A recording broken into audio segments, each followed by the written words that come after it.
अस्सलाम वालेकुम नाज़रीन, प्रोग्राम न्यूज़ नेट में खुशामदीद और मैं हूं आपका मेज़बान नजम वली खान। नाज़रीन, इस वक्त सुप्रीम कोर्ट ऑफ पाकिस्तान के कल के हुक्म के मुताबिक आज लाहौर में मार्केट्स को खोला रखा गया, शॉपिंग मॉल्स को खोला गया और इसके लिए तमाम SOPs जो हैं वो हुकूमत जारी कर रही है। सुप्रीम कोर्ट ऑफ पाकिस्तान ने कहा कि कोरोना की वजह से पूरे मुल्क को बंद ना रखा जाए। ये बाकायदा तहरीरी हुक्म था जिस पर इम्प्लीमेंटेशन शुरू हुई और ये भी कहा गया कि अब जुम्मा, हफ्ता और इतवार ये कारोबार जो है बंद रखना, ये हुक्म भी कालअदम करार दे दिया गया क्योंकि ये हुक्म आइन के आर्टिकल 4, 18 और 25 की खिलाफ वर्जी करार पाया। ये भी कहा गया चीफ जस्टिस ऑफ पाकिस्तान की तरफ से कि कोरोना इसलिए नहीं आया पाकिस्तान में कि कोई पाकिस्तान का पैसा उठाकर ले जाए। ये भी कहा गया कि क्या किसी को मालूम है कि 2 माह के बाद कितनी बेरोजगारी होगी। जो सनतें बंद हो गई उनके बारे में बताइए, वो कैसे चलेंगी दोबारा। लोगों के रोजगार की बात की गई, ये वही बात है जो इससे पहले वजीर आजम इमरान खान भी करते रहे हैं। लेकिन मैं माजरत के साथ कहूंगा कि हुकूमत इस हवाले से मुकम्मल तौर पर कंफ्यूज रही है। कंफ्यूज हुकूमत ने कंफ्यूज फैसले किए और उसके नतीजे में एक कंफ्यूज सिचुएशन हमारे सामने आ चुकी हुई है। अब सवाल यह है कि करोड़ों लोगों के रोजगार का मसला है, करोड़ों लोगों की रोटी रोजी का मसला है और चीफ जस्टिस ऑफ पाकिस्तान दुरुस्त कहते हैं कि क्या करोड़ों लोगों को रोकने के लिए उन्हें गोलियां मार दी जाएंगी। हुकूमत जो फैसले कर रही है, मुझे उसके ऊपर बहुत एतराज है। हुकूमत जो फैसले कर रही है वो पसंद नापसंद की बुनियाद पर कर रही है। हुकूमत जो फैसले कर रही है वो दबाव की बुनियाद पर कर रही है। हुकूमत किसी लॉजिक पर, किसी मंतक पर, किसी कानून पर, किसी असूल पर और किसी इंसाफ की बुनियाद पर फैसले नहीं कर रही। मैं आपको इस वक्त एक ऐसे सेक्टर के बारे में बताना चाहता हूं जिससे सैकड़ों नहीं, हजारों नहीं बल्कि लाखों लोगों का रोजगार वाबस्ता है। मैं सिर्फ अगर अपने शहर की बात कर लूं, अपने सूबे की बात कर लूं, मैं बात कर रहा हूं मैरिज हॉल्स के हवाले से, मैं बात कर रहा हूं तकरीबात के हवाले से। मैं इस वक्त आपको यहां पर कुछ वीडियोस दिखाना चाहता हूं। मैरिज हॉल्स वाले कहते क्या है, शादी हॉल वाले कहते क्या है? वो ये कहते हैं कि जब बाजार खुल सकते हैं, जब दुकानें खुल सकती हैं, जब मार्केट्स खुल सकती हैं, तो शादी हॉल्स को क्यों नहीं खोला जा सकता हिफाजती तदाबीर के साथ? तकारीब क्यों मुनक्कद नहीं हो सकती हिफाजती तदाबीर को अपनाते हुए? इस वक्त आपको जो एक प्रेजेंटेशन नजर आ रही है, ये प्रेजेंटेशन इस वक्त सरकार को भी दी गई। उनको दिखाया गया कि आपके सामने हम किस तरह समाजी फासला बरकरार रखते हुए इस अपने सेक्टर को खोल सकते हैं। हुकूमत इस बारे में अभी तक कोई फैसला नहीं ले पा रही। वो कोई फैसला इसलिए नहीं ले पा रही कि शायद उस पर कोई दबाव नहीं है, शायद, और इस चीज का भी अंदाजा नहीं लगाया जा रहा कि इस सेक्टर से मिलने वाला टैक्स जो है वो हुकूमत को नहीं मिलेगा तो कितना बड़ा नुकसान होगा। इस अमर का भी कोई अंदाजा नहीं लगाया जा रहा कि वो तमाम गरीब लोग, मैं मालकान की बात नहीं सिर्फ कर रहा, वो तमाम गरीब लोग जो इस सेक्टर से वाबस्ता हैं, वो जो वेटर के तौर पे काम करते हैं, वो जो बावर्ची के तौर पे काम करते हैं, वो जो कुछ नहीं करते, जो मार्केट के अंदर सफाई का काम करते हैं, वो जो अंदर फूल सप्लाई करते हैं, वो जो अंदर बेवरेजेस सप्लाई करते हैं, वो तमाम 2-3 माह से किस हाल में होंगे। आइए चलते हैं इसी शोबे के हवाले से अपने प्रोग्राम का आगाज करते हैं। बहुत सारे शोबे ऐसे हैं जिन पर कोई तवज्जो नहीं दी जा रही। स्नूकर क्लब्स की हमने यहां पर बात की थी, समाजी फासला बरकरार रहता है, वहां पर टेबल बड़ी होती है लेकिन कोई तवज्जो देने के लिए तैयार नहीं। मैं बहुत ही मशकूर हूं, यहाँ मोहम्मद अलियास साहब हमारे साथ यहाँ पर मौजूद हैं। आप सदर हैं लाहौर मैरिज हॉल्स एसोसिएशन के। मियां साहब अस्सलाम वालेकुम, कैसे हैं आप? जी ठीक ठाक हैं, दुआएं जी आपकी। मियां साहब कैसा इस वक्त? तो बिल्कुल कारोबार ठप हो गया आपका। जी हमारा कारोबार तो सबसे पहले ठप हुआ है। सबसे पहले लॉकडाउन में हम ही आए हैं। हमारा लॉकडाउन शुरू हुआ है 14 मार्च से, सही, जो आज 2 माह के ऊपर कोई 10 दिन ऊपर ही हो गए हैं। तो उस सिलसिले में हमारे जो मुलाजमीन हैं, जो दिहाड़ीदार हैं, जो वेटर्स हैं, बावर्ची हैं, वो बेचारे बेकार हैं। पहले तो होता था उनको तनख्वाह भी मिलती थी, दिहाड़ी भी मिलती थी, साथ जो हमारा बच्चा कुछ खाना था वो भी घर में ले जाते थे, बच्चों का पेट पाल लेते थे, कोई टिप मिल जाती थी। अब तो उनको हम मासवाए 2-3 माह से तनख्वाहें दे रहे हैं। तो आगे भी हम सोचते हैं कि कितनी देर तक हम ये बर्दाश्त करेंगे। जब हुकूमत कहती है कि जी हम ज़्यादा देर बर्दाश्त नहीं कर सकते, तो क्यों हम किस तरह कर सकेंगे? अब बात यह है कि आपने बात सही कही कि जब ये तक बाज़ारों को खोल दिया जाता है, जो 5 फुट की दुकान खोल दी जाती है, जहाँ के बेहंगम होती हैं, जो हमारे सिविलाइज्ड अदारे हैं, वो सही तौर पे सही SOP के ऊपर काम कर सकते हैं। और हमारी निगरानी तो ऑलरेडी मुख्तलिफ गवर्नमेंट के इदारे करते भी रहते हैं। छापे छुपे मारते रहते हैं। हमारे वन डिश की कैसे पाबंदी होती है, फूड का हमारा मेयार कैसे होता है। जब हम पूरी जगह कर सकते हैं, हम वहाँ थ्रू गेट भी लगा सकते हैं, सैनिटाइज भी कर सकते हैं। हमने ये कहा कि हम अपना कारोबार 50% कम कर लेंगे। और जो हमने SOP दी है उसमें यह है कि हमारी हर चेयर का फासला दूसरी चेयर से कम से कम 5.5-6 फुट का होगा। एक टेबल जिसके ऊपर हम 12 आदमी लगाते थे, अब हम ऊपर 6 आदमी लगा लेंगे, 6 लोगों को बिठाएंगे, 5 सच्ची बात ये होता ही है कि शायद बाकी तो आप सोशल डिस्टेंसिंग बरकरार रख सकते हैं, टेबल्स के ऊपर चेयर्स कुछ कम कर देंगे, वो कुछ कम हो जाएंगी। लेकिन जब खाना खुलता है और वो जो एक हमारी एक रवायती आवाज पड़ती है, रोटी खुल गई जे, तो उस तो बाद जो रश पे आता है वो कंट्रोल नहीं हो सकता। उसका इंतजाम ये खत्म कर दिया है। अच्छा, आपने बुफे बिल्कुल उस बुफे सिस्टम नहीं होगा, हम सिटिंग खाना देंगे। किसी को खाना लेने के लिए उसको खाना उसकी टेबल पर मिलेगा, खाना उसकी टेबल पर मिलेगा। यानी कि वो जो रश पड़ता है कि आपने सिस्टम खत्म कर दिया है। हमने सरकार को यकीन दिलाया है कि वो सिस्टम टोटली खत्म होगा। हर आदमी को खाना उसकी टेबल में मिला होगा, उसके सामने पड़ा होगा, वो उसके सामने जाने की जरूरत ही नहीं है, उसको अपने टेबल से उठने की जरूरत नहीं होगी। अक्सर ये सर्विंग है लाहौर में, अक्सर जगहों पे ये सर्विंग इससे पहले ये हम करेंगे। अब ये नहीं कि हमारा एक हिस्सा होगी ये बात। तो ये जो वाहिद एक था, बाकी तो मैं देख रहा हूँ आपने जो प्रेजेंटेशन बनाई है इसमें हमें जो वीडियोस आपको नजर आ रही है नाज़रीन, ये दरमियान में फासला भी होगा, बंदा सैनिटाइजर भी लेके खड़ा हुआ है, हाथ शाथ भी धो लेगा, वॉक थ्रू गेट भी लगा होगा, वॉक थ्रू गेट क्लोरीन वगैरह का इस्तेमाल होगा, क्लोरीन वगैरह से भी होगा, चीजें वगैरह सफाई वगैरह का। गेट भी जो है वो हमारा मुलाजिम खोलेगा, किसी को हाथ लगाने की जरूरत नहीं पड़ेगी कि उसको गेट को भी हाथ लगाए। अच्छा, ये आपने बड़ी अहम बात की, वरना अब अभी भी हम मुख्तलिफ जगहों पर जाते हैं, मुख्तलिफ स्टोर्स के अंदर जाते हैं, बड़े बड़े मेगा स्टोर्स के अंदर चले जाएं, वहां पे आपके जाके खुद दरवाजा, हर बंदा जो है दरवाजा अलग खोल रहा है। हमने बहुत डीपली सोचा है, बहुत डीपली सोचा है। वो हर बंदा जो है उसी दरवाजे को हाथ लगा रहा है, जिससे दूसरे बंदे निकल के जा रहे हैं वो बंद हो जाता है, क्योंकि एयर कंडीशनिंग की वजह से उसको बंद करना पड़ता है, तो वो उसी को लगाता है। तो आप ये कह रहे हैं कि हमारा मुलाजिम खड़ा होगा, दरवाजा वो खोलेगा, आपको दरवाजा भी उस तरह टच करने की जरूरत नहीं है जहां पर दूसरे बंदों ने उसको टच किया। एक थोड़ी सी यहाँ पे मैं, चूंकि लोग समझते हैं कि शायद ये कोई चंद मालकान का मसला है,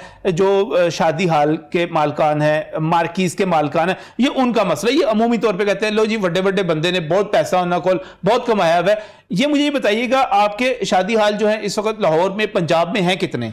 लाहौर में कोई तकरीबन 850 है, और पूरे पंजाब की बात करें छोटे बड़े डाल को 10,000 है। 10,000 है? 10,000। अच्छा, और इसमें बस्ता जो है लोग मुलाज़िमीन कितने हैं? वो 7.5 लाख है।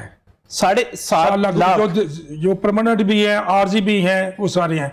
अगर उनके कुंबे का हिसाब लगाएं, एक हाल के साथ तकरीबन 75 बंदे जो है वो एवरेज ऑन एवरेज से लेकर 100-125 होता है। उसमें वेटर, किचन वाला स्टाफ है, हमारे सिक्योरिटी गार्ड है, हमारा कि स्वीपर्स हैं, इलेक्ट्रिशियन है, पार्किंग के ऊपर आ जाते हैं लोग, सारे सही गार्ड्स आ जाते हैं, फ्लावर्स वाले हैं, अच्छे खासे, ये तो बड़ी तादाद है, अच्छी खासा लोगों का रोजगार का ये है। और बहुत सारे लोग इसमें ये भी करते हैं कि अपना पार्ट टाइम भी कर लेते हैं, फुल टाइम भी कर लेते हैं, दोनों चीजें कर लेते हैं। ये लोग इस वक्त तरह तो हम इस वक्त तो दे रहे हैं। अच्छा। आगे हम सोचते हैं क्या करेंगे, अगर हुकूमत ने इसे ज्यादा देर लगाई।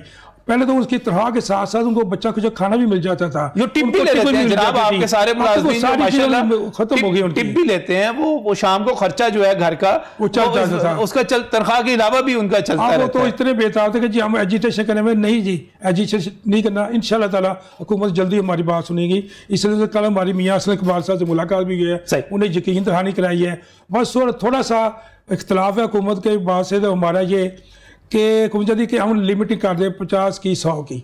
उसमें मसला ये जो बड़ी बड़ी मार्किंग है और जिनके पास गुंजाइश नहीं है कि उसको 3 पोर्शन में 4 पोर्शन में डिवाइड कर दें, तो वो उनके लिए बड़ा मसला है। इसलिए हम कहते हैं कि आप सोशल डिस्टेंस का फासला रख के जिसकी जितनी जगह है उसके हिसाब से दे दें। अगर उसकी 10 आदमी की जगह है 10 आदमी की जगह, अगर उसकी 200 की जगह है 200 कर ले, 300 का दे दें, जितनी किसके पास जगह है उस जगह के हिसाब से दे दें, ताकि एक फार्मूला सेट हो जाएगा। जैसा कि बताया जा रहा है कि होटल वाला, रेस्टोरेंट वाला से बात किया जा रहा है तो कि उनका 50%, इस तरह हमारा 50% कारोबार आ जाएगा, तो हम चलाते रहेंगे।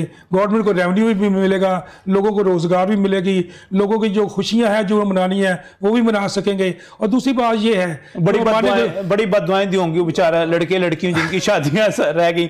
आप काफी बुकिंग होगी, रमजान की दिन होगी, लेकिन चूंकि रमजान से पहले हुआ, अब अच्छी खासी बुकिंग आपकी कैंसिल होगी है। हमने जो लिए हुए थे पैसे तो ना, वो उनको लौटा दिए वापस। क्यों? कि उनकी अमानत हमारे पास ही, हम फंक्शन नहीं कर सके हुकूमत की वजह से, सही दबाव की वजह से, हालात भी ऐसे थे। अब ये हम कह रहे हैं कि आप हमारा ऐलान कर दें कि किस तारीख से हम बुकिंग कर लें, ताकि ये नहीं होता कि हमने शादी हाल का दरवाज़ा खोलना है, मेहमानों ने आना शुरू होना है, गाहक नहीं आना शुरू होना चाहिए। हमारी ऐसी चीज़ नहीं है। हमारा सबसे पहले उसने अपने घर में मशवरा करना है, अपने अजीज़ों से मशवरा कि भी हम ये तारीख तय कर रहे हैं, आपको सूट करती है, उसके बाद उसने हमारे आना है। आज हुकूमत अनाउंस करे तो हमारा जो असल कारोबार शुरू होगा वो एक माह के बाद जाके शुरू होगा। इसलिए हमारी रिक्वेस्ट है कि इसको जल्द अनाउंस कर दें कि हम आप एक डेट अनाउंस कर दें, 10 दिन 15 दिन 20 दिन बाद, 15 जून कर दें। आप 15 जून का कह रहे हैं, अच्छा मई है, तो 15 जून की भी डेट अनाउंस कर देंगे, तो उतनी देर में एसओपीज भी हो जाएंगे, तैयारी भी हो जाएगी, हमारी तैयारी भी हो जाएगी। सही। पाकिस्तान तहरीक इंसाफ के रहनुमा है, उनके फ्लाई विंग के जनरल सेक्रेटरी हैं जमशेद इकबाल चीमा साहब हमारे साथ इस वक्त टेलीफोन लाइन पर मौजूद है। चीमा साहब अस्सलाम वालेकुम। वालेकुम सलाम। कैसे हैं सर, आप ठीक ठाक हैं? जी ठीक ठाक है। चीमा साहब ये बताइएगा कि इस वक्त जो सुप्रीम कोर्ट ऑफ पाकिस्तान के फैसले के बाद बाजार तो खुल गए, उससे पहले आपने भी, आपकी हुकूमत ने भी सारे बाजार जो थे 4 दिन के लिए खोल दिए थे, लेकिन अब शॉपिंग हॉल्स भी खुल गए। ये शादी हॉल, मैरिज हॉल्स जो हैं, अगर वो यकीन दहानी करवा रहे हैं कि हम एसओपीज का ख्याल रखेंगे, हम सोशल डिस्टेंसिंग करेंगे, हम वहाँ पर लोगों के हाथ जो हैं सैनिटाइजर से धुलवाएंगे, हम तो लोगों को दरवाज़ा तक नहीं खोलने देंगे, बुफे सिस्टम ख़त्म कर देंगे, तो फिर मेरा ख्याल है वापस आ जाना चाहिए इस कारोबार के साथ। मियाँ अलियास साहब जो कि प्रेसिडेंट है लाहौर के मैरिज हॉल एसोसिएशन के, मेरे साथ यहाँ पर मौजूद हैं, वो बता रहे हैं कि तकरीबन 7.5 लाख बराए रास्त मुलाजमीन हैं, 7.5 लाख, जिनको 2-3 माह से तनख्वाहें दे रहे हैं। आगे कहते हैं हम नहीं दे सकते, हमने तो पैसे भी वापस कर दिए। क्या सोच रहे हैं आप इस बारे में, क्या हो सकता है? मैं जी, सच्ची बात है, मेरा नहीं बिलीव था कि लोग इतनी जल्दी सीख जाएंगे। मैं कल एक बड़े मॉल में गया हूँ, प्राइवेट मॉल में, लाहौर का जो सबसे बड़ा है, तो वहां जाके मैंने देखा है कि वाकई मतलब they are concerned about it. मतलब पूरा जो उनका अमला था वो सोशल डिस्टेंसिंग भी मैनेज कर रहा था और सैनिटाइजर भी यूज कर रहे थे लोग, और पूरे डिसिप्लिन से शॉपिंग हो रही थी। जो क्यू थी उसमें भी 6 फुट का फासला। और मजे की बात यह है कि हम बाजारों के बारे में बात कर रहे थे, हमारे जो बड़े शॉपिंग मॉल्स हैं वो ज्यादा बेहतर तरीके पर एसओपीज पे, अगर मैं परसेंटेज पे चला जाऊं तो ज्यादा बेहतर तरीके पे अमल कर रहे हैं। वो हमेशा ऑर्गेनाइज सेक्टर जो है वो हमेशा ज्यादा करता है और डिसऑर्गेनाइज सेक्टर जो है वो डिफरेंट बिहेव करता है। सही।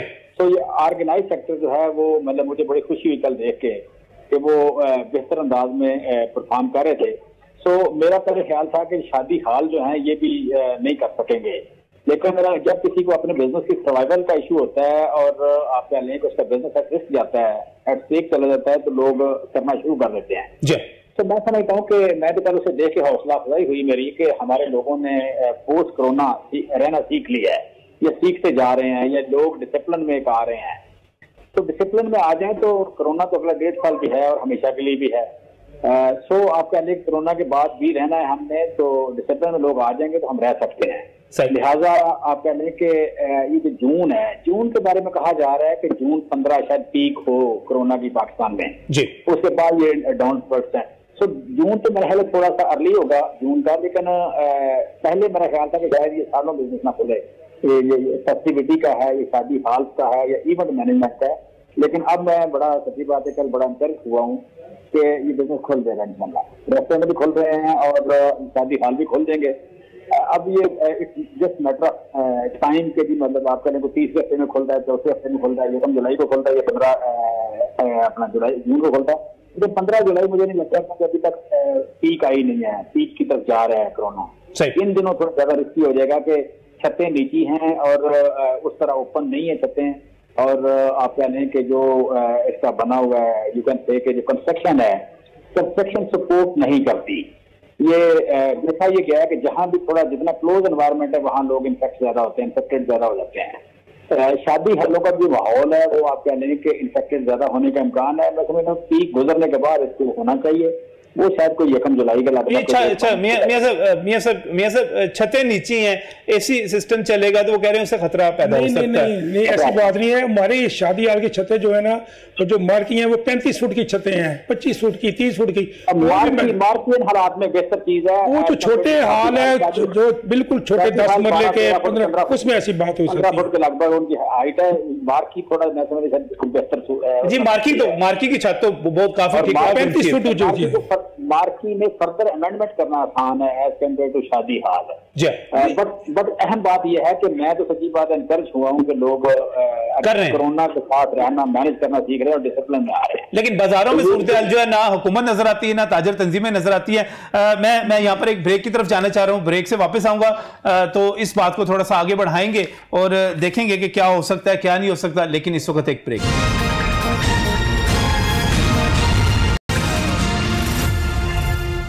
Welcome back from the break. नाज़रीन, एक हुकूमत के बारे में बात की जा रही है कि हुकूमत दूध तो दे रही है लेकिन वो बकरी है जो दूध में मेंगने डालकर दे रही है, यानी कि हर जगह पे रुकावटें खड़ी की जा रही है, किसी भी जगह हमदर्दाना गौर नहीं किया जा रहा। अभी हम शादी हाल के हवाले से बात कर रहे थे, यहाँ पर जमशेद इकबाल चीमा साहब हमारे साथ टेलीफोन लाइन पर मौजूद थे। लेकिन इस वक्त मियां अलियास साहब एतराज़ात सुन लिए आपने हुकूमत के, छतें नीची हैं, एयर कंडीशनिंग होगी, उससे मसाइल जो है पैदा हो जाएंगे। मैं चीमा साहब की बात जो की है कि छतें नीची हैं, वो बहुत कम शादी हाल है।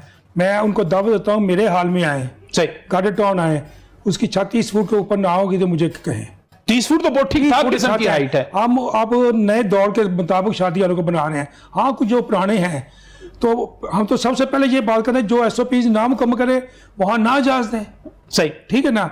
वहाँ फंक्शन लोग वैसे भी लोग नहीं जाते, जो लो हाइट वाले अभी वैसे बहुत कम रह गए हैं। अब तो मार्केट भी कितनी आ रही है, बहुत ठीक ठाक। उन्होंने हाल के अंदर ड्रोन चलाना होता है वीडियो बनाने के लिए, वो ऊंची छत को पसंद करते हैं।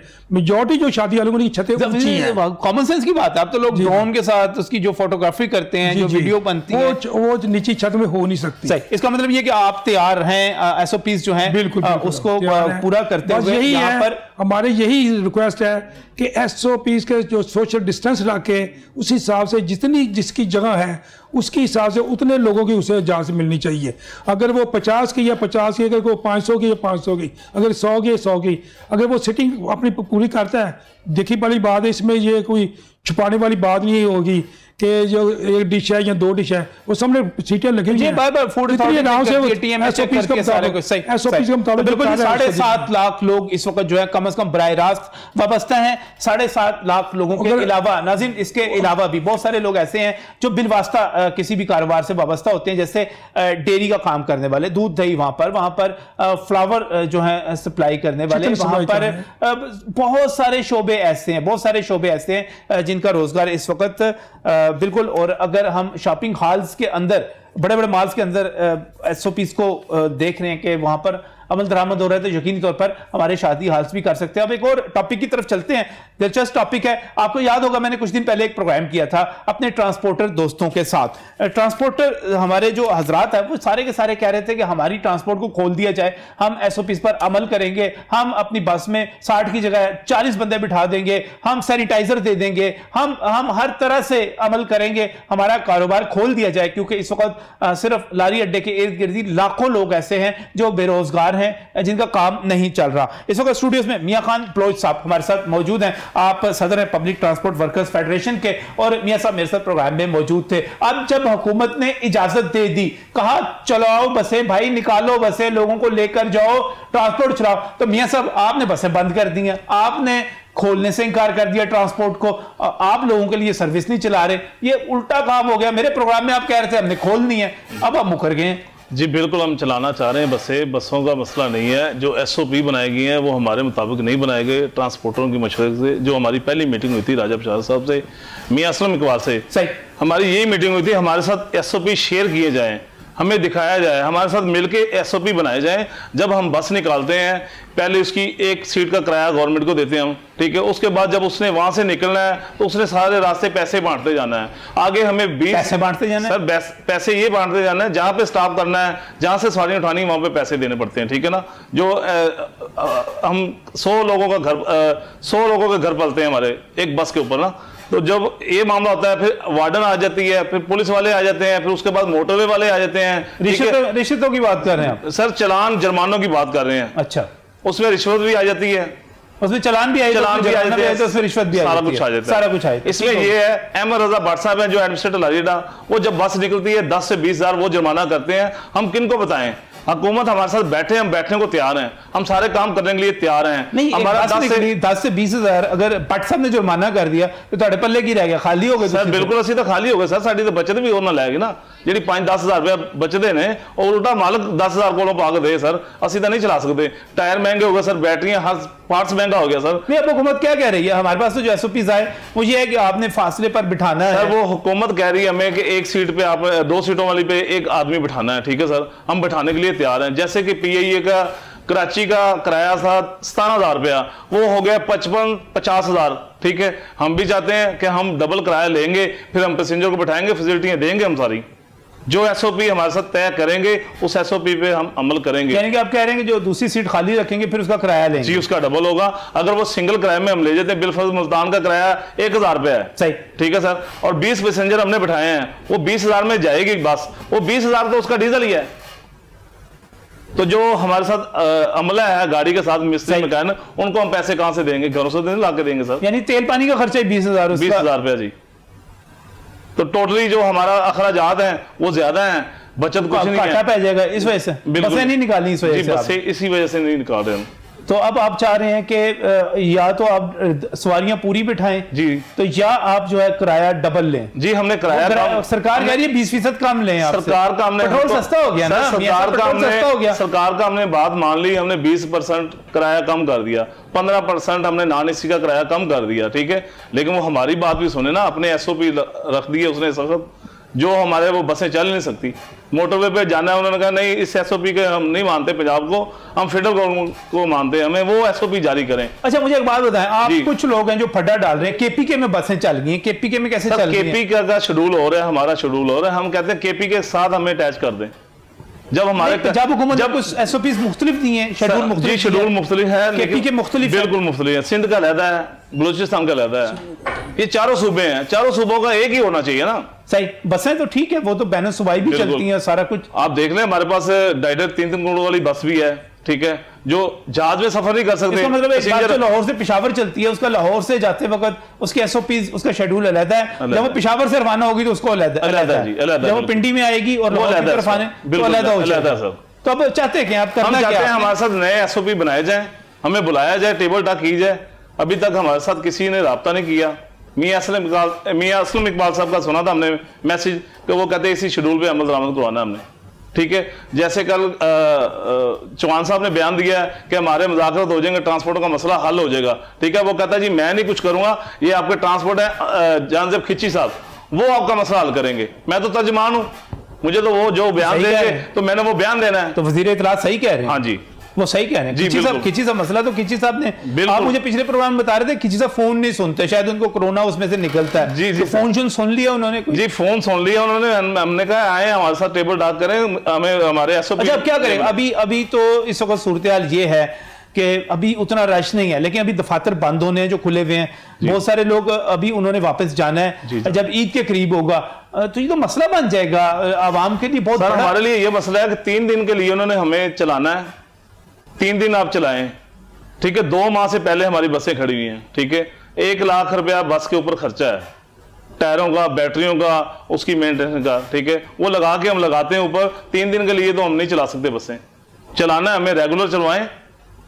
हमारे जो SOP हमारे साथ बैठ के शेयर करें, नए बनाए, हम उसके लिए तैयार हैं। पहले SOPs जो हैं वो रियलिस्टिक होने चाहिए।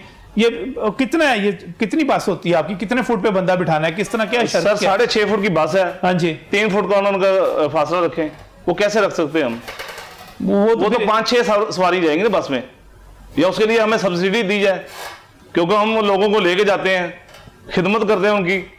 कुछ कम किराए वाले भी हैं हमारे साथ, वो भी इंसान है जिनके पास पैसे नहीं होते।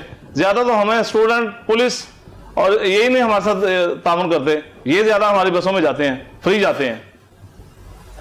तो हमारे लिए भी सब्सिडी रखी जाए। हुकूमत को चाहिए, हमारे वर्करों को बेरोजगार हैं, जो स्कीमें निकाली हैं, जो इतनी एनजीओ बनाई हैं, हमारे वर्करों के लिए आटा राशन का बंदोबस्त किया जाए, उनको भी पैसे दिए जाए। वो 12 लाख अफराद जो हमारे बेरोजगार होकर बैठ गए हैं, उनके लिए हुकूमत ने कुछ नहीं किया। वकला के लिए फंड मंजूर हो गया, कितने करोड़ रुपए की ग्रांट चलेगी।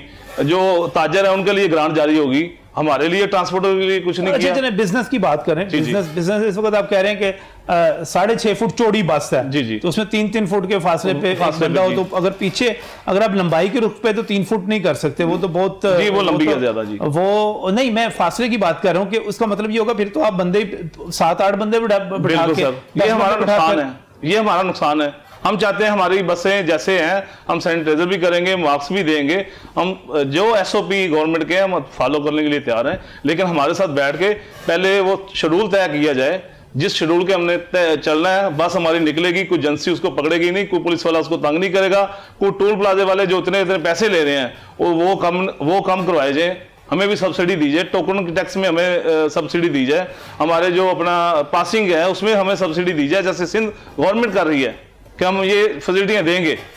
वो सिंध में दे रहे हैं, पंजाब में भी देनी चाहिए। पंजाब में भी हम ट्रांसपोर्टर हैं, अरबों रुपए का टैक्स देते हैं, लेकिन हमारे साथ। अच्छा, मुझे एक चीज समझाइएगा, आपने सही है, बिल्कुल सही, हुकूमत जो है बाकी तमाम शोबों को जब सब्सिडाइज कर रही है तो आपको भी सब्सिडाइज करे, रियायत दे, इसमें टोल टैक्स में रियायत दे, टोकन टैक्स में रियायत दे।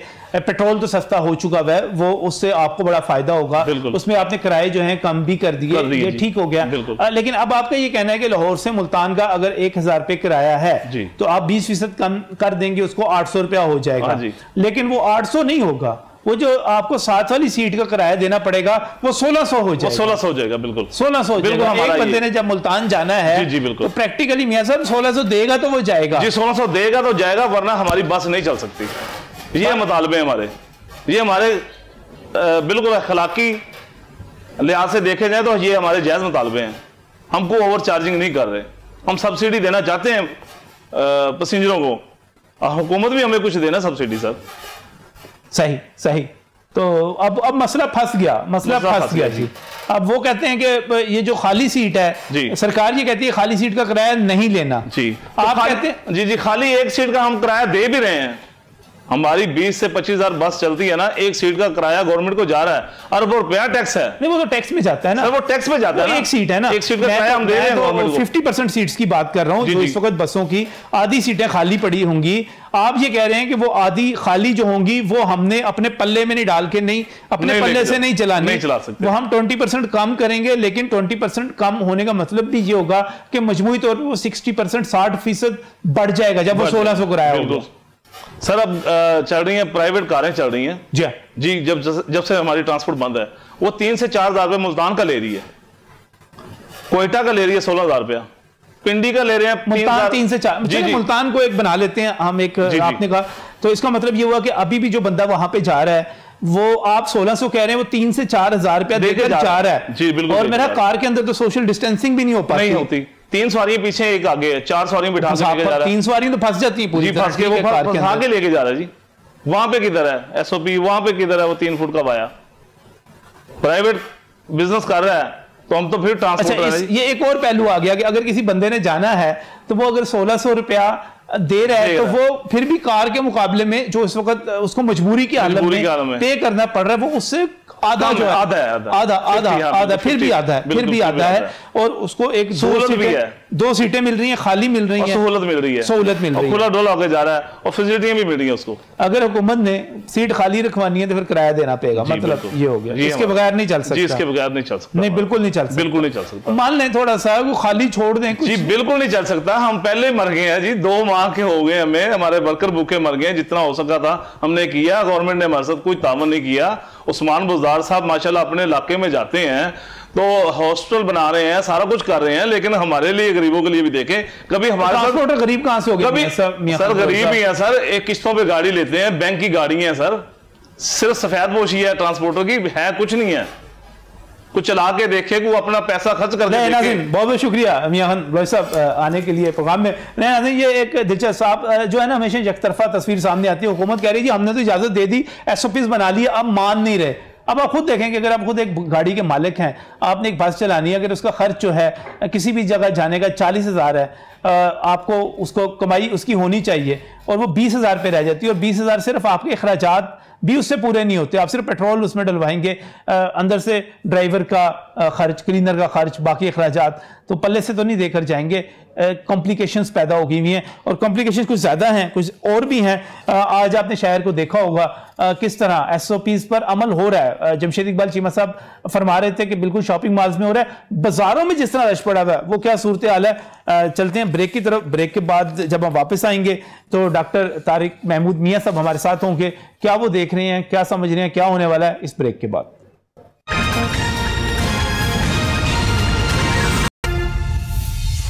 Welcome back from the break. नाज़रीन, इस वक्त जो सूरत हाल है शहर की वो आपके सामने है। बाजार खुल चुके हुए हैं, वहां पर इंतहा का रश है। सुप्रीम कोर्ट ऑफ पाकिस्तान के फैसले के मुताबिक अब जो बाजार हैं और शॉपिंग मॉल्स हैं वो जुम्मा, हफ्ता, इतवार भी खुले रहेंगे। यकीनी तौर पर यह एक दानिशमंदाना फैसला है, क्योंकि अगर आप टाइम को महदूद कर देंगे, वक्त को कम कर देंगे, तो लोगों का इज़्दिहाम, लोगों का रश वहां पर पहुंचेगा। आपने बाजारों की सूरत हाल देखी, आपने सारा दिन यहां पर हमारी कवरेज देखते रहे, लाहौर शहर को हम आपको दिखाते रहे। यहां पर जो कुछ हो रहा है ये दुरुस्त है कि लोगों की जरूरियात हैं, ये दुरुस्त है कि ईद की खरीदारी करनी है, लेकिन जिस तरह बाजारों में लोगों का रश है, WHO की गाइडलाइंस पर जिस तरह बिल्कुल अमल दरामद नहीं हो रहा, तो क्या ये खतरे की घंटी बज रही है? क्या इसका मतलब ये लिया जाए कि आने वाले दिनों में, जब मैं ईद के बाद के दिनों की बात करता हूं, जब इसके नताइज सामने आएंगे, तो क्या कोरोना के मरीजों का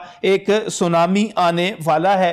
अकेडमी ऑफ फैमिली फिजिशियंस के प्रेसिडेंट डॉक्टर तारिक मियां साहब मेरे साथ यहाँ पर स्टूडियोज में मौजूद है। डॉक्टर साहब, आपको मैं प्रोग्राम में आप हमारे साथ यहाँ पर मौजूद देख रहे हैं। आप सारी सूरत हाल को क्या कहा जाए, इस वक्त जो बाजारों की सूरत हाल बन गई, जो मार्केट की सूरत हाल बन गई, किस तरह देख रहे हैं आप इसको? बिस्मिल्लाहिर्रहमानिर्रहीम। मैं समझता हूँ कि जब से ये थोड़ा सा इन्होंने लॉकडाउन को ईज आउट किया जी, तो आपने जो नंबर ऑफ केसेस हैं वो देखें किस तरह से जंप किए।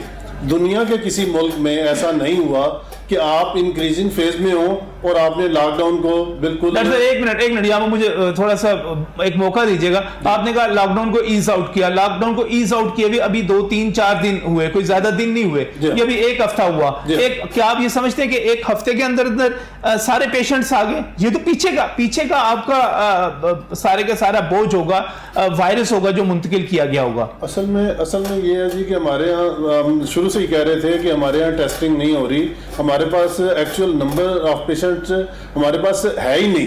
अच्छा। इसलिए कि जब तक टेस्ट ना हो, चूंकि एसिम्प्टोमेटिक केस को आप कहां पे डालेंगे, उसको तो पता ही नहीं है कि मुझे कोरोना है कि नहीं, अनलेस के वो टेस्ट हो और फिर उसके बाद पता चले कि आया इसमें ये कोरोना का पेशेंट है कि नहीं। आप जितने और उसके बाद हमारी कौम, जैसे आपने देखा है, आप मीडिया पे दिखाते भी रहते हैं कि जितने मर्जी SOPs बना लें, लोग बिल्कुल उसको फॉलो करने के लिए तैयार ही नहीं है। हम इंक्रीजिंग फेज में थे, हमारा इस तरह से लॉकडाउन को बगैर SOPs के, देखिए जिन मुल्कों ने किया उन्होंने पहले उस कर्व को फ्लैटन किया या डिक्रीजिंग फेज में लेके आए, उसके बाद उन्होंने इसमें कोई शक शुबा वाली बात नहीं है कि ये सारी जरूरियात हमने पूरी करनी है, इसके बगैर दुनिया चल नहीं सकती। लेकिन आपके एक तरफ कोरोना और उसके बाद उसमें इस वक्त जो सूरत हाल है हमारी बाजारों में, क्या आपको नजर क्या आ रहा है, क्या हो सकता है? ये दो चीजें आप ज़हन में रखें, दो चीजें होने जा रही हैं। एक तो बाजारों में रश, दूसरा इंटरसिटी जो ट्रांसपोर्ट खुलने जा रही है, उससे ये होगा कि वो केस जो लाहौर तक महदूद थे, वो लोग जब दूसरी जगहों पे मुंतकिल होंगे तो फिर आपके जो छोटे शहर हैं, जो इवन देहात हैं, वहां तक लोग जब जाएंगे तो इसका स्प्रेड बहुत ज्यादा हो जाएगा। और उसके मुताबिक देखें WHO की एक रिकमेंडेशन, अगर देखें ना, WHO ये कहते हैं कि जुलाई तक आपके 2 लाख से ऊपर पेशेंट्स जा सकते हैं। इसका मतलब क्या हुआ? इसका मतलब ये हुआ कि अभी हम मई की बात कर रहे हैं, मई में भी ट्रांसपोर्ट ना खोलें, जून में भी ना खोलें, जुलाई में भी ना खोलें, अगस्त में भी ना खोलें, क्या करें डॉक्टर साहब? कुछ ना कुछ तो आखिर हमने आगे बढ़ना है। देखिए उसमें ये है कि हमारी 2-3 चीजें अभी, एक जो लेटेस्ट जो चीजें आई हैं, एक तो ये है कि हम उसमें पूरा फिर SOPs को फॉलो करें। ज़ाहिर है हमने ट्रांसपोर्ट भी खोलनी है, सारा कुछ स्ट्रिक्टली फॉलो करें, सही, ठीक है जी। जब तक वो नहीं फॉलो करते, और दूसरा एक और चीज है कि जैसे TB का एक बस जा रही है, उसमें एक मरीज है TB का बैठा हुआ, अगर वो 4 घंटे तक वो बस चलती है तो उसमें से किसी को भी TB नहीं लगेगी। अगर वो 8 घंटे वो रहता है, चूंकि टीबी का जो कॉन्टेक्ट टाइम है वो 8 घंटे है। अच्छा, वो 8 घंटे अगर वो इसी बस में वो बंदा बैठा रहता है तो वो कई लोगों को लगा देगा। अगर 8 घंटे से कम है तो फिर चांसेस बहुत कम है। जो कोरोना का जो कॉन्टेक्ट टाइम है वो 30 मिनट्स है। 30 मिनट्स है। अच्छा, अगर आप आधा घंटा, जी आधा घंटा, अगर आप आधा घंटा किसी के करीब रहे तो उसने इसमें नो डाउट कि अगर उसने मास्क दोनों ने पहना हुआ है तो फिर जो स्प्रेड के चांसेस है वो 1.5% है। अगर ओनली 1.5 है, और अगर दोनों ने नहीं पहना तो 75% है। सही। लिहाजा इससे आप कहते हैं कि एसओपीज, और अगर जिस तरह मौजूदा सूरत हाल है इसमें चलते रहे तो इसका मतलब यह है कि आगे खतरात मौजूद हैं। आगे खतरात जून जुलाई अगस्त के अंदर खतरात पड़े हैं, बहुत ज्यादा खतरात है। पहले जो लोगों के जेहन में था कि टेम्परेचर शायद बढ़ेगा तो ये खत्म हो जाएगा, ऐसी कतन कोई बात नहीं। दुनिया के बेशुमार जो गर्म ममालिक हैं वहां पे ये बहुत ज्यादा फैल रहा है और वहां पे डेथ भी ज्यादा हो रही है। इसलिए टेम्परेचर का एक जो प्रॉब्लम है वो एसी का। जो हमारे यहाँ एसी में जब लोग बैठेंगे और उसमें वही एयर सर्कुलेट करती रहती है जो हमारा स्प्लिट सिस्टम है, तो लिहाजा वहां पे एक भी पेशेंट होगा उससे जब वायरस शेड किया तो वो वायरस फिर आगे बातों से तो फिर आगे तबाही ही तबाही है, कोई आगे दूसरी चीज है ही नहीं। देखें जी, सुनामी आने वाला है बाकायदा तौर पे। अब सुप्रीम कोर्ट ने भी कह दिया, सारा कुछ हो गया, अब हमने देखना है, अब हम पीछे जाएंगे कि शुरू में क्यों नहीं कर लिया, उसका फायदा कौन नहीं है। अब तो यह है कि यहां से आगे कैसे हमने जाना है। तो मैं कहता हूं मिनिमम 2 चीजें कर लें। अगर लोग अपनी जान के लिए, अपने घर वालों की जान के लिए एक मास्क पहन ले और अगर कोशिश करें तो ग्लव्स पहन ले और डिस्टेंस रखें। ये 3 चीजें अगर कर लें तो हम चीजों को खोल भी सकते हैं और हम काफी हद तक बच भी सकते हैं। डॉक्टर साहब, आप अकेडमी ऑफ फैमिली फिजिशियंस के प्रेसिडेंट हैं, आपका राब्ता रहता है जदीद रिसर्च से भी, जो सूरत हाल उससे भी। ये प्रोग्राम के आखिर में लोगों का अदम एतमाद बढ़ता चला जा रहा है सरकारी अस्पतालों पे, प्राइवेट हॉस्पिटल्स पे। वीडियोस की भरमार है। हमारे हॉस्पिटल तमाम पेशेंट्स को डाल रहे हैं कोरोना पेशेंट्स के अंदर।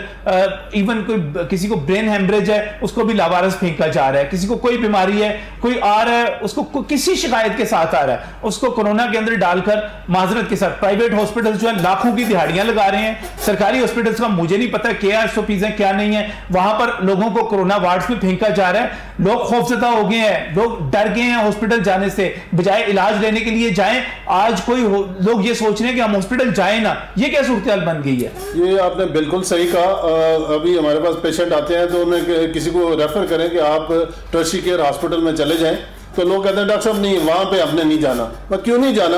कहते हैं जी वो तो हर एक को कोरोना में डाल देते हैं। हमेशा एपिडेमिक में मैंने देखा है, जैसे डेंगू आया सारे पेशेंट बाकी निगलेक्ट हो गए, सिर्फ हर दवा डेंगू जो है ना वो। अब जो कोरोना आया तो शुरू में इन्होंने क्या किया, जबकि हम शुरू में कह रहे थे कि जिन लोगों की फैसिलिटी है घर पे होम आइसोलेशन की, उनको होम आइसोलेट करें और विद एसओपीज। और मसलन खुदा न खास्ता हम में से किसी को भी हो जाए तो कोई बंदा नहीं चाहेगा कि मुझसे मेरे घर वालों को लगे। तो करेंगे लोग, वो तमाम लोग एहतियात करेंगे, गवर्नमेंट कहे या ना कहे वो ज्यादा एहतियात करेंगे।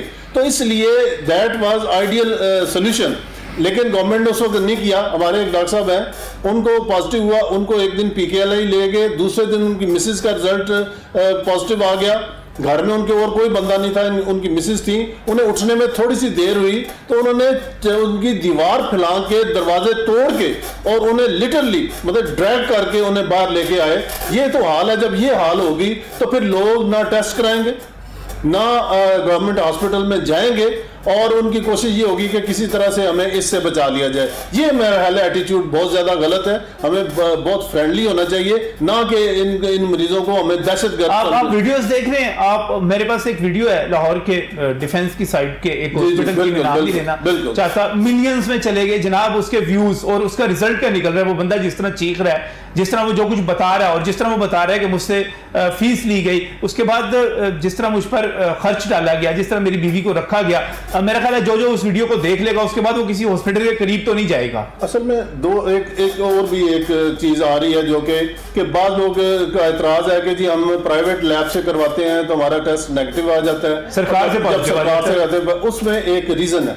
उसमें रीजन क्या है कि जो प्राइवेट हॉस्पिटल्स या प्राइवेट लेबोरेटरीज जो कर रही हैं वो 2 स्ट्रेन का कर रही हैं, और जो गवर्नमेंट हॉस्पिटल कर रहे हैं वो 3 स्ट्रेन का कर रहे हैं।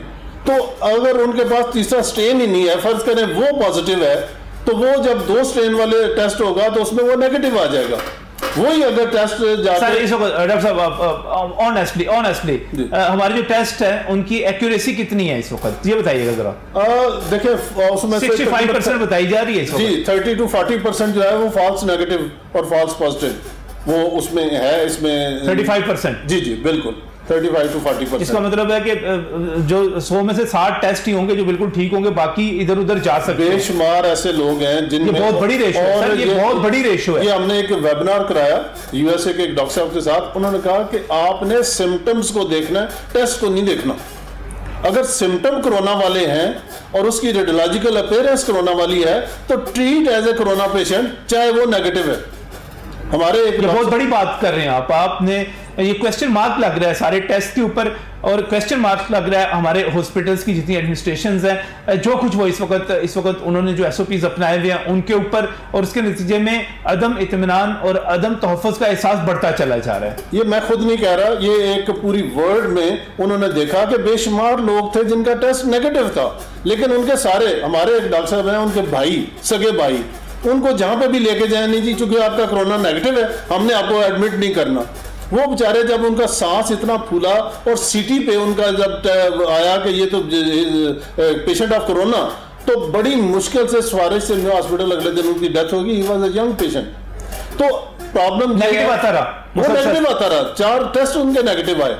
तो इसलिए मैं ये समझता हूं कि हमें सिम्टम्स को देखना चाहिए कि सिम्टम कैसे हैं। नई तहकीक आई है डॉक्टर साहब, वो कहती है कि वेंटिलेटर का इस्तेमाल भी खतरनाक है। वेंटिलेटर का इस्तेमाल इसलिए खतरनाक है कि वेंटिलेटर पे जब आप प्रेशर देते हो, इसमें बेसिकली चाहिए होती है ऑक्सीजन टेंटिंग वगैरह, जिसमें ज्यादा ऑक्सीजन जाए, और एंटीकोएगुलेंट्स जो है ना, चूंकि इसमें उतना ARDS नहीं है ये जिसमें वेंटिलेटर की जरूरत होती है, ये जो है इसमें कोएगुलेशन हो जाती है, ब्लड क्लॉट हो जाता है। और उसमें मेरे एक हमारे डॉक्टर साहब हैं फैमिली फिजिशियन, मैंने 4 दिन पहले उनसे बात की, उन्होंने कहा सांस नहीं निकल रहा था, जब उन्हें एंटीकोएगुलेंट्स पे डाला और जस्ट ऑक्सीजन पे, और 4 दिन के बाद वो इस तरह थे कि जैसे उन्हें कोई प्रॉब्लम ही नहीं है। तो इसलिए ये जो वेंट है उसमें ये होता है कि बाज़ औक़ात वो डैमेज कर देता है नॉर्मल लंग टिश्यू को भी जब आप प्रेशर बढ़ाते हो। तो इसलिए ये बड़ा देखना जरूरी है कि इसमें हमें मैक्सिमम ऑक्सीजन के ऊपर ये लोग कंट्रोल हो जाते हैं, और स्वाय चंद के 1% ऐसे हैं जो बहुत शुक्रिया डॉक्टर तारिक मियां साहब। और यहाँ पर आखिर में सिर्फ एक बात बताइएगा, हमारी तजवीज़ ये है कि बहुत सारे शोबे ऐसे हैं, बहुत सारी जगह ऐसी हैं जहाँ पर SOPs के साथ कारोबार को खोला जा सकता है। अभी हम बात कर रहे थे शादी हाल्स के हवाले से, तकरीबात के हवाले से, तो अगर वहाँ पर भी SOPs को मलूज़ रखा जाए, सफाई को रखा जाए, फासला रखा जाए, तो इस तरह के कारोबार अब खोले जा सकते हैं। बिल्कुल, अगर SOPs को फॉलो किया जाए। देखिए ये इसका तो अभी कोई पता नहीं है ये कितनी देर चलेगा, और ये हम भूल जाएं कि ये खत्म कभी होगा। ये अब we have to live with it. तो इसलिए अब हमें जैसे सीट बेल्ट एक जरूरी हो गया ना, इस तरह मास्क जो है वो एक इंतहाई जरूरी, और इसको लाभ बना देना चाहिए कि हमें। बहुत शुक्रिया डॉक्टर तारिक मियां हमारे साथ मौजूद। इससे पहले मियां लियासफ से भी बात हुई, हमने ट्रैफिक के हवाले से भी बात की, यहाँ पर ट्रांसपोर्ट के हवाले से भी, और मैं प्रोग्राम के आखिर में नाज़रीन कोई इतनी अच्छी सूरत हाल नहीं है जो इस वक्त मौजूद है, हमें इसके साथ रहना सीखना है। लिहाजा आप कितनी देर कारोबार को बंद रख सकते हैं, और दूसरी तरफ मैं समझता हूँ कि हमारे सेहत के हवाले से जो माहिरीन हैं, जो शोबे हैं, उनको खुसूसी तवज्जो देनी चाहिए। आने वाले दिन अच्छे नहीं होंगे, लेकिन इसके साथ साथ जो अदम इत्मीनान, अदम तहफ़्फ़ुज़, अदम एतमाद बढ़ता चला जा रहा है हॉस्पिटल्स के ऊपर, लोग जाने से डर रहे हैं, ये खतरे की घंटी है, ये खतरे की घंटी है। लोग ये समझ रहे हैं कि हम मसीहाओं के पास नहीं जा रहे, लोग ये समझ रहे हैं, इस वक्त आप वीडियोस को देखें, लोगों का रिएक्शन देखें, लोग ये कह रहे हैं कि शायद हम वहां पर या जान गंवाने के लिए जा रहे हैं या माल गंवाने के लिए जा रहे हैं। इस पर गौर कीजिए, इस पर हुकूमत गौर करे, इस पर हमारे शोबा सेहत के जिम्मेदारान गौर करें, इस पर जो हमारे दानिश्वर हैं वो गौर करें। यह खतरनाक सूरत हाल है। आज के प्रोग्राम में इतना ही, आपसे कल फिर मुलाकात होगी किसी नए इशू के साथ, तब तक के लिए अल्लाह हाफ़िज़।